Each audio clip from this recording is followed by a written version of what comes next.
Welcome back to the courtroom, where today's case is anything but ordinary.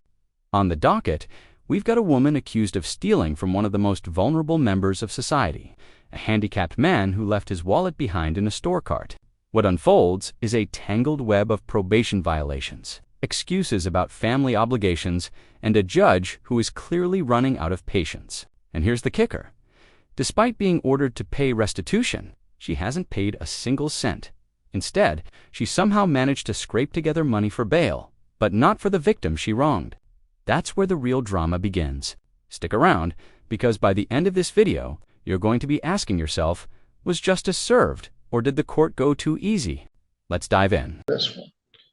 She was placed on probation, and her probation agent is Autumn Kiefer. She was charged with stealing a wallet containing $180 of cash that belonged to a Richard Roll. And she pled to that charge. We had some victim input, and the defendant was placed on a probation. Ms. Kiefer filed a probation violation petition alleging that she fell off a map, essentially, that she failed to report on a monthly basis. That petition was last June. The defendant did not appear for that hearing, and a bench warrant issued for her arrest. She got picked up a few weeks ago. She'd been in, I don't know where she was, but she was here. She'd been in jail in Calhoun County. She bonded out and then came here for her arraignment. She pled not guilty and asked to set the matter for a hearing. She's here with her original attorney, Jordan Harden. Your Honor, I was not the attorney in the underlying case. Oh, you weren't? No, I was not on a contract at that time. Oh, well, all right. You're counsel now. I don't know who was your original attorney. Do you remember who your original was? I didn't have one here. All right. Okay. Well, Ms. Harden, what does your client wish to do? Thank you, Your Honor. I did have a phone conference with my client a couple weeks ago, as she does live quite a distance away from Centerville and in the Mendon area. Discussing the allegations of the petition, she is willing to make an admission today. All right. Let me put Ms. Strong in the break dancing room, and then we'll. Ms. Harden, I'm sorry I interrupted you. No, you're fine. The indication or the intention of my client today is that she's going to make an admission to the allegations in the petition, which was violation of Article 3, failing to report. Well, let's talk about that. Let's talk about the status report.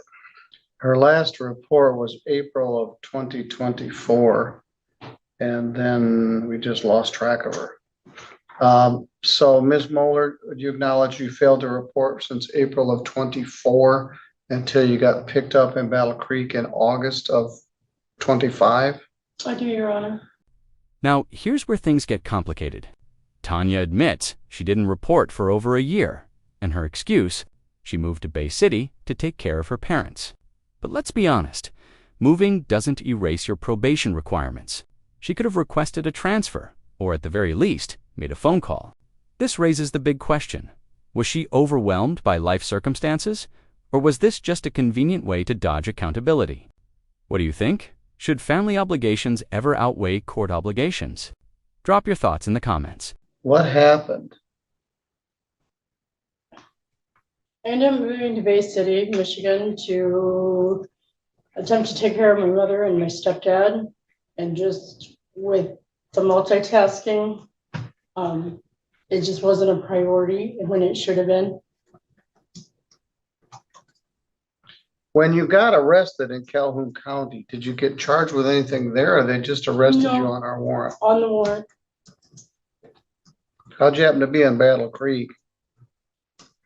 Well, I was coming down to deal with my daughter and actually come here and deal with some things, trying to get things squared away in St. Joe County so that I don't have to do the 3-hour drive. Well, I put you on probation because I felt there was a drug issue here, and I also wanted to have enough time to get restitution paid to the man whose wallet you took. But I wasn't very successful at that. Ms. Kiefer, what's your recommendation here? Well, initially she has 20 days of deferred time.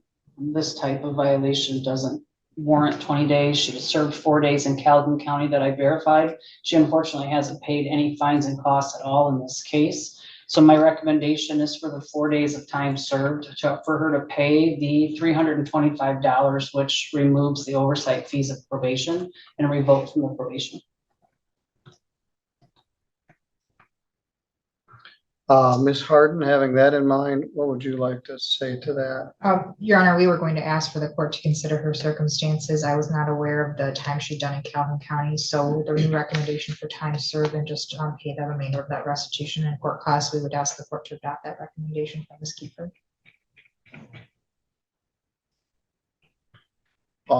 Ms. Campfield, do you have an opinion regarding this?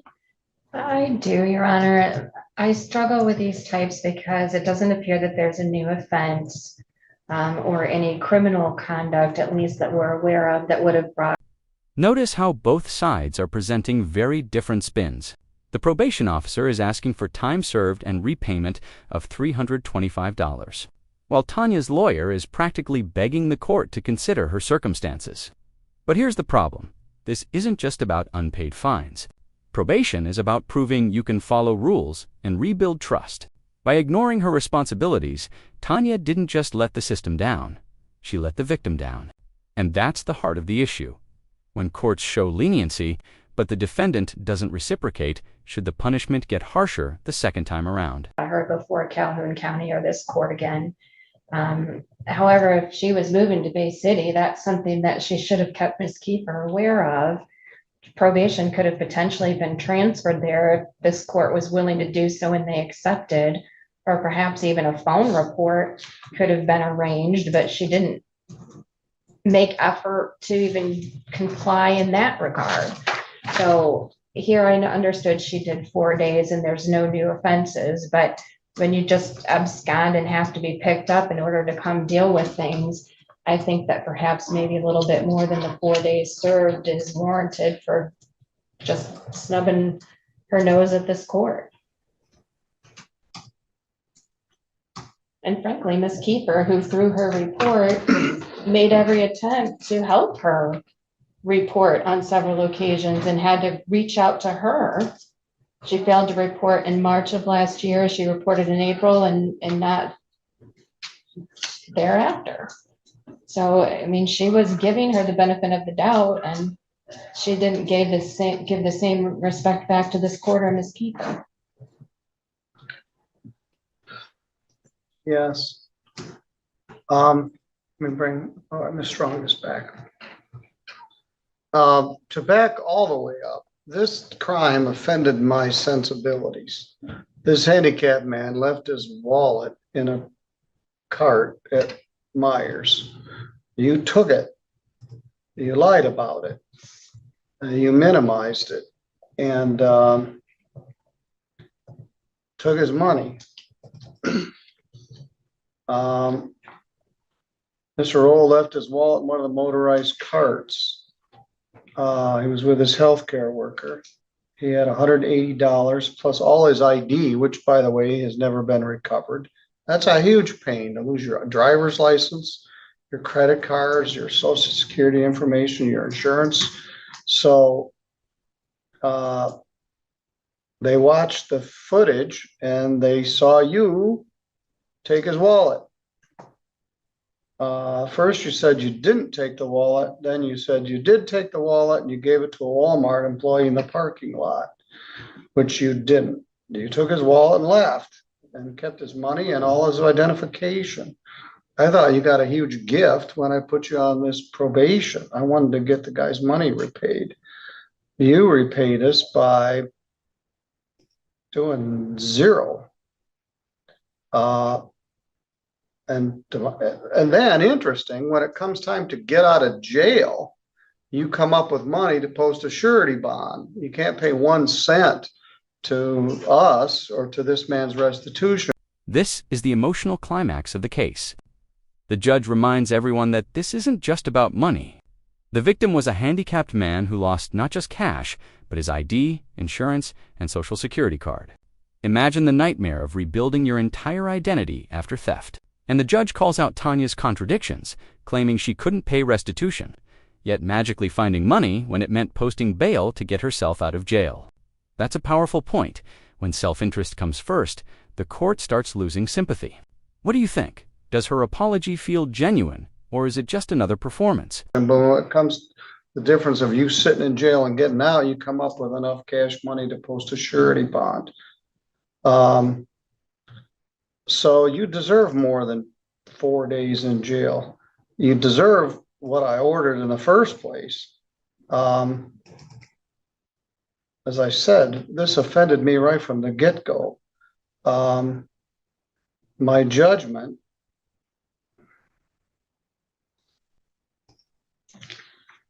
was 6-month probation, 21 days minus 1, hanging 20 days over your head. You were supposed to pay restitution and court costs and other expenses, of which you paid none. I also barred you from Walmart for a year. So having said all that, what would you like to say to me? First, I apologize to the courts and probation for having life problems. As of September 9th or September 10th, I am now working. If my check deposited on Wednesday mornings, $200 would have already been paid, but it doesn't until after midnight. So I can't pay anything until tomorrow. All right, fair enough. Can you get his driver's license and social security card and his? Yeah, you threw somebody else under the bus. My son threw all that away, or I don't know what was happening to it after it got in his hands. Yes. But I pled guilty because I am the one that took it out of the court. The cart there at Walmart. Well, yeah, you did. Well, my son's also 39 years old at the time. Yeah, you got very little responsibility for this. The more you say, the more I want to give you the balance of 21 days in jail. I would appreciate not, Your Honor. I have a Yes. mother and stepdad that I need to provide care for. Yes, I'm gonna order. You spent 1 + 4, 10 days in jail, credit 5, leaving 5 days to serve. I'm waiving all your fines and costs except a $200 restitution. You're going to jail right now. I have, You can go for 90 days if you'd like. You're going to No, jail Your right Honor. now. I don't want to argue about it. I would There's a also, consequence. nope, I would just like to make a statement. I don't want to hear it. Thank you. You can go with the officer. Your Honor. There goes my child. There is a consequence Well, to our actions, and one just landed on you. I agree to that. Can you grab my belongings? And just like that, the gavel comes down. Tanya is sentenced to 10 days in jail with credit for time served, leaving 5 days behind bars, plus $200 restitution to the victim. The judge waived her fines and costs, but made it clear, actions have consequences. This case highlights an important lesson. Probation isn't a free pass. It's a second chance. And when you blow it, the system pushes back harder. What's your verdict on this? Too harsh, too lenient, or just right? If you found this case as shocking as we did, make sure to hit that like button, share your thoughts in the comments. And don't forget to subscribe for more jaw-dropping courtroom breakdowns. Until next time, justice served.